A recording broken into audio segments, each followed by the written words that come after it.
brought this mare into the round pen and decided to see if she would allow me to brush her. If you watch her, she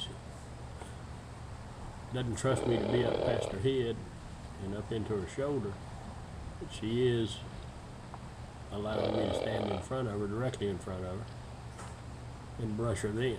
And then when I switch sides to go to the shoulder again, she didn't trust me enough to allow me to stand there or to get into that space.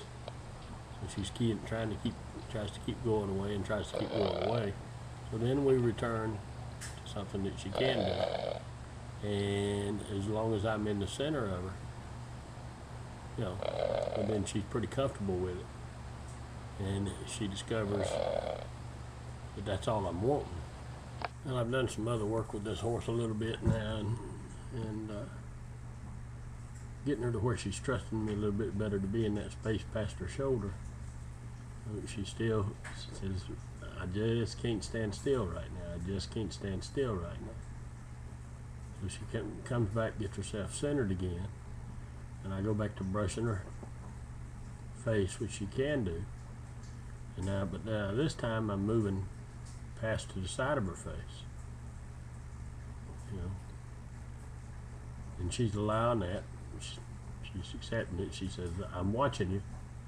I'm watching you. Don't make no bad mistakes, man. I'm watching you. You know, and she's positioning herself such that she could go somewhere else if she really felt like it was necessary. You know, but right now, she's pretty well trying to hold her ground. She's letting me up into her wither area and up on her neck. And now when I go back towards her neck, you can see her turn her head and position it, you know, which is basically her saying, I just don't quite trust you yet. You notice she flinched there a minute ago, kind of moved that hip over, and she moved it towards me a little bit. But now as I'm starting to stroke and starting to go and what have you, she's starting to trust it a little bit more. And right now I'm scratching her dirt clod up on her back a little bit. She says, well, that was a little different. And just steady brushing, steady moving that hand. And here she's starting to feel, well, I'll turn around and look. Maybe I can look and make certain what he's doing is okay.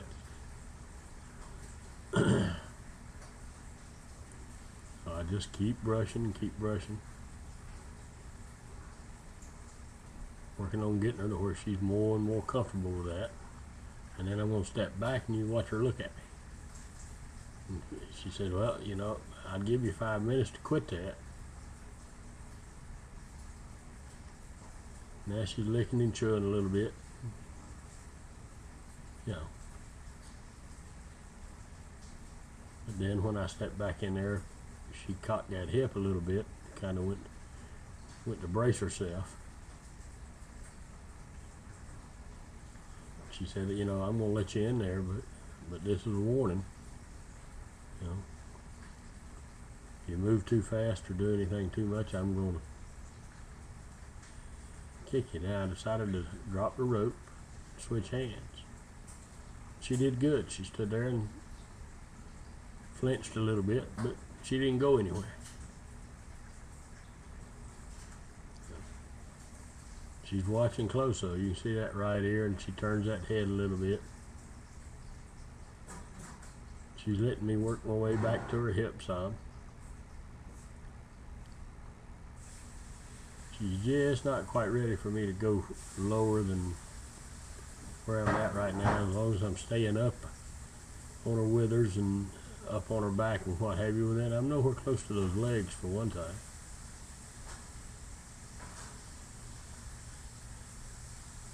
And she's probably deciding, well, you know, this isn't no bad deal. I'd probably give him $5 if he'd stand here and do this all day.